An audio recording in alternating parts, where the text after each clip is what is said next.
mbola ho ampitomboana aminareo ny fahasoavana sy ny fiadanana avy amin'Andriamanitra ray sy Jesosy Kristy tompontsika. Amen. Ny filazantsara Matthieu 2:1-7 ka hatramin'ny 9 no andraisantsika hafatra amin'ity anio ity.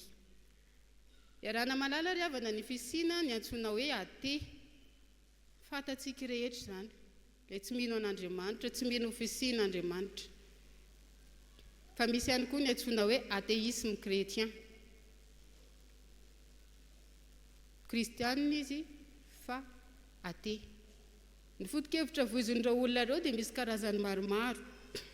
Ao ireo izay mino ny fampianarana izay nentin'i Jesosy Kristy tompo, saingy tsy mino ny asa mahagaga samihafa izay lazainy sy tantaraina fa nataon'i Jesosy amin'ny filazantsara. Ao indray ireo izay mino fa misy any Andriamanitra izany, saingy Andriamanitra any amin'ny tontolony any dia ny olombelona aty amin'ny tontolony aty, Andriamanitra tsy miditra an-tsehatra amin'izay fiainan'olombelona any. Ary eo indray izay mino fa zany Jesosy zany dia filôzôfa anankiray izay nanam-pahendrena fa tsy Andriamanitra. Ary tsisy amin'izany hoe nitsangana tamin'ny maty dia maty Jesosy dia nitondra famonjeny Jesosy. Fa ny fampianaran'i Jesosy aminy dia loharanom-pahendrena tahaka ny karazana filôzofia maro samihafa ihany. Dia isika izao mpiangona eto anivon'ny FJKM tsy mamasina kristianina ao anatin'ny fiangonana antsoina hoe FJKM eto Madagasikara, ny fanontaniana zany hoe raha izay ny fiheverany sasany ny atao hoe Jesosy, tahaka ny ahoana ny fiheveranao an'izany Jesosy zany. Manahoana ny fisainanao, ny fieritreretanao an'izany Jesosy Kristy izany. Neny Jiosy nambara fa Kristy dia ho zanaky Davida dia ho tonga izy dia hanorina indray ny fanjakana dia hanorina indray ny fiandrianany fireneny vahoaka an'Andriamanitra. Dia ny hevitra izy ireo fa mpitarika ara-tafika zany Kristy izany. Fa Jesosy Kristy tompo eto miainga avy amin'ny soratra masina dia manome fanazavana, mampianatra, mamerina amin'ny fahamarinana ny fariseho izay nikuizana teo amin'ny fiarahamonina ny amin'ny fahaizana ny lalàn'Andriamanitra. Nikuizana teo anatry amin'ny fiarahamonina ny amin'ny fampiarana hentitra ny didy sy ny fitsipika ao amin'ilay antsontsika hoe Torah na ilay boky 10 Mosesy. Ny fariseho izay nikuizan'ny fiarahamonina tamin'ny fananana fahendrena momba an'Andriamanitra. Fa ireo olon-kendry, ireo indrindra no atao hoe tena no beazan'i Jesosy manokana, nampianarin'i Jesosy manokana, naveriny tamin'ny fahamarinana miainga avy amin'ny soratra masina hoe tahaka ny ahoana zany Jesosy zany. Dia andeha ho jerentsika miainga amin'ny soratra masina, ny amin'izay ny soratra masina dia maneho ny fahaiziny Jesosy Kristy ary ny soratra masina dia maneho ny fahafambarakany tsy mino. Jerentsika voalohany amin'izany hoe soratra masina maneho ny fahaiziny Jesosy zany, ny 2:7 ka hatramin'ny 5:7. Rehefa mamaky ny perikopa eo aloha rehetra tsika manomboka any amin'ny 5:10 any mandra-pahatonga ny eo amin'ny 5:7 eo dia mahafinaritra be ny nataon'ireto mpitary-pivavahana teo anivon'ny firenena jiosy ireto. Nitady fomba izay amelezana an Jesosy izy ireo dia natombo ny tany amin'ny paikady maivamaivana miakatra any amin'ny paikady mavesa-danja. Nalefa ny aloha mpianany. Raha ohatra zany ka miaramila dia nalefa aloha le mianatiny voambolana, nalefa aloha miaramila vatatay, le quartier mobile reny. Dia rehefa tsy nahovoka reny dia niditra trehatra indray ry zareo sady hoseho. Reto le tena alohandoha ampisorona tamin'izany fotoana zany. Fa loza fa maika koa niala maina sady afa-baraka teo anatry amin'ny vahoaka. Satria raha nizesty izy ireo niainga avy amin'ny lalàn'ny Mosesy dia niainga avy amin'ny Mosesy ihany koa nananaran'i Jesosy azy mianakavy. Dia rehefa nahita an'izany ny fariseho dia hoe andeo anaovana tambabe dia niangona izy mianakavy. Fa melohan'ny angonan'izy ireo dia nalainy aloha izay anankiray mahay lalàna tamin'izy rehetra. Eo amin'ny 5:30 iny raha iny no nalefa no nijoro hamandrika an'i Jesosy indray. fa mbola nataon'i Jesosy nahita sy nalala ny anarany ihany koa. Ny afarany tonga teo daholo izy rehetra, tafangana soamatsara, dia nitondra ny valikafany amin'izay Jesosy Kristy. Valikafatra Jesosy nisoratra masina maneho ny fahiziny Kristy. Ahoana moa ny ilazana zany? Araka ny lazaina teo hoe teo amin'ny finoany Jiosy dia izao hoe taranaka Davidy zany Jesosy zany. Ary tonga zany Jesosy zany hanafaka azy ireo amin'ny ziogany Romanina. Tonga zany Jesosy zany hamerina ny fiandrianana, hamerina indray ny laza zany hoe fireneny Jiosy, fireneny vahoaka an'Andriamanitra izany.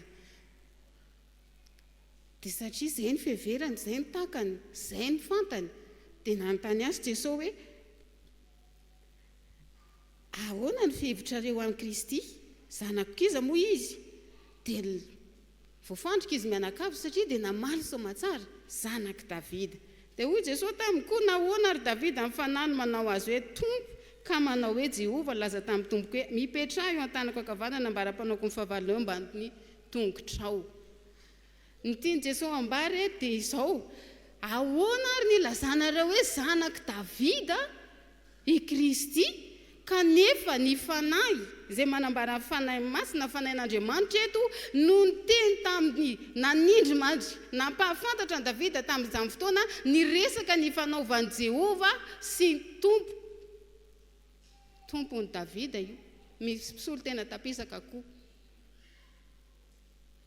Raha ny amin'ny teny Hebreo izy io dia hoe Jehovah, ilay anaran'Andriamanitra manambara maizy azy hatrizay, dia Adonai ilay faharoa, ilay mpanapaka, ilay tompo mpahefana, ilay mpanjaka, ilay manjaka amin'ny zavatra rehetra eny fa hatramin'ny aina ary. Ity resaka ity zany riavana dia tahaka izao hoe Andriamanitra fanahy niteny tamin'ny Davida fa Andriamanitra ray dia niresaka tamin'ny Andriamanitra zanaka. Resaka Andriamanitra zany eto.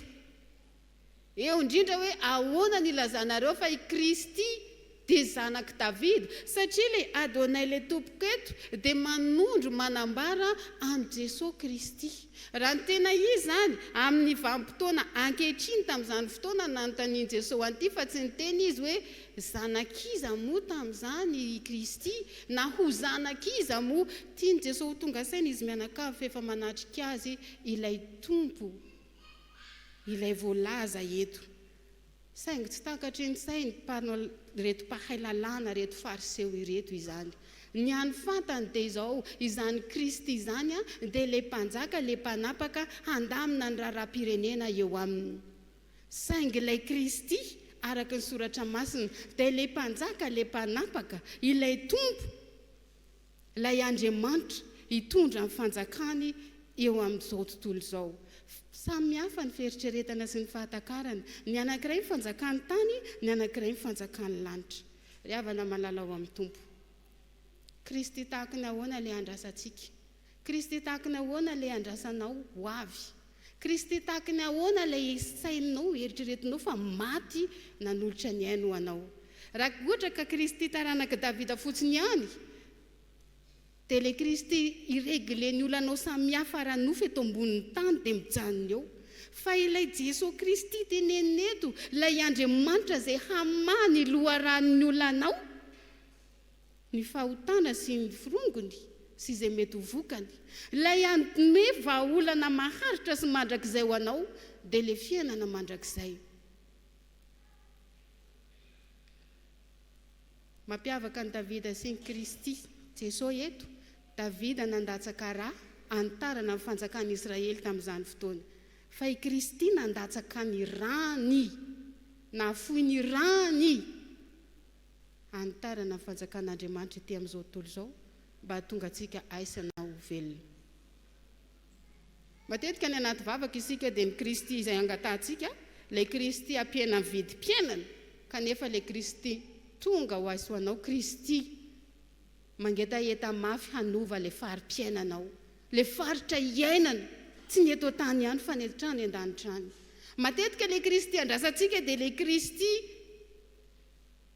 tahaka ny robot, manindry bouton tsika dia azo izay tadiaviny. Tsindriana kely ny guichet automatique, 100 000 ariary ny tiako alaina, dia tahaka an'izany mihitsy Jesosy ameo an'ilay ohatran'izao dia ohatr'izao dia rehefa tsy azo iny dia mangatsiatsika. Anisan'ny nalaza ry havana le hira hoe tiako ianao hoe tena mamiko hoe tena tiako indrindra. Fandray andro nisy sampana nisy chorale anankiray mpikambana tao amin'ny chorale anankiray mpihira niniriny. Ny sarahan'ilay tovolahy tao izy dia za tsy hanao chorale atsony. Dia hoy aho hoe fangaka itsy hatramin'ny farany. Kristy tahaka ny ahoana le andrasana fa ny Kristy ilay tonga namony ainy. Tsy ny eto tany any fa hatrany an-danitra any.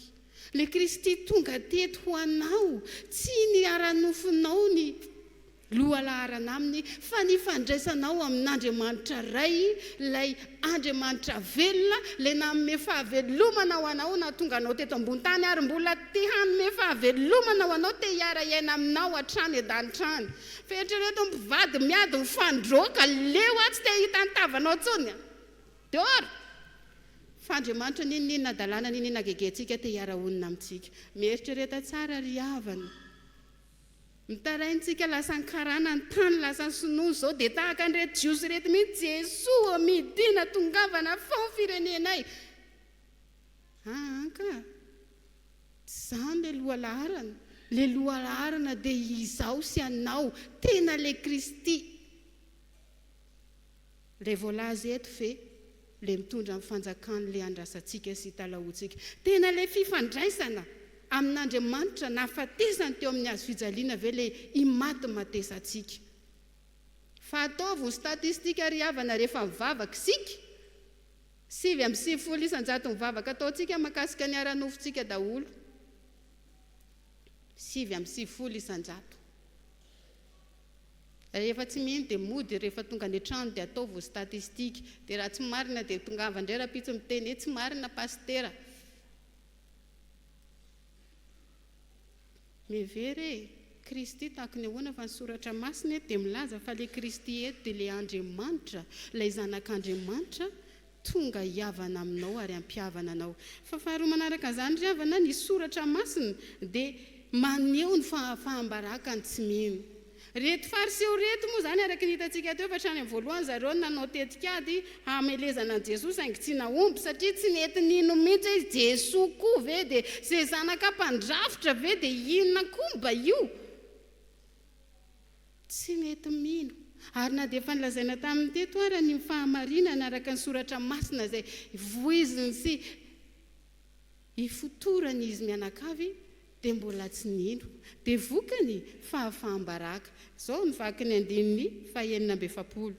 Dia tsy nisy navaly azy na dia teny ray akory azy, ary hatramin'izay andro izay dia tsy nisy sahana nanatona azy intsony.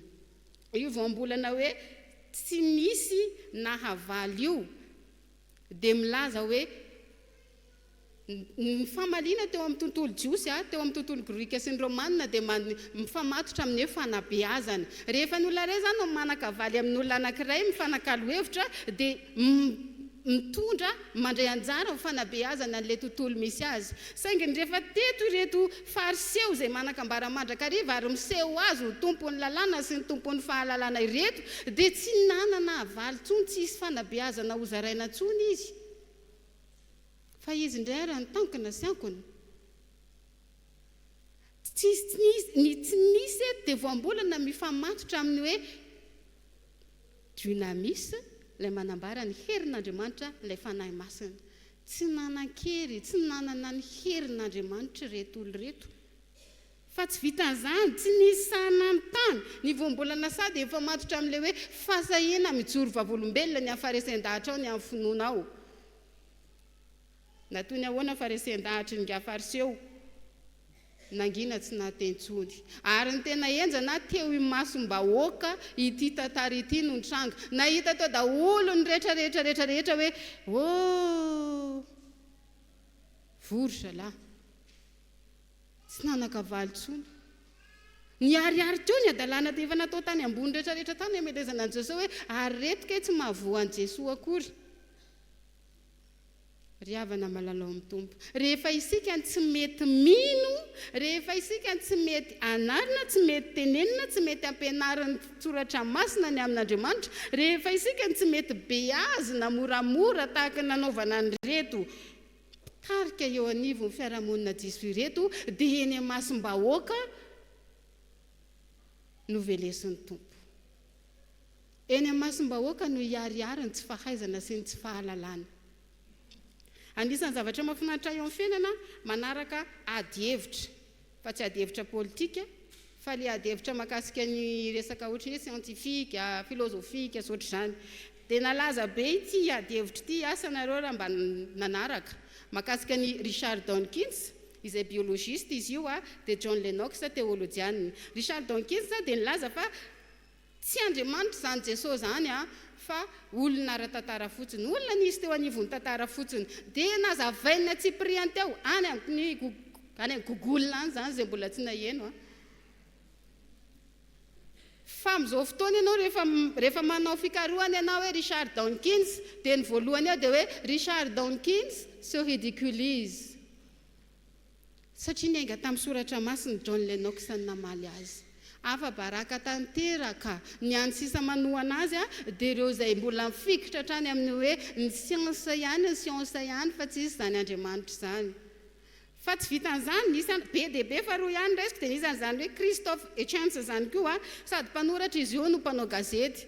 Dia izy io nilaza fa Jesosy zany angano, filazantsara zany anganongano daholo zany fa za manaikirebirebeny zany. Dia raikitra ny ady hevitra teo amin'ny William Lane Craig.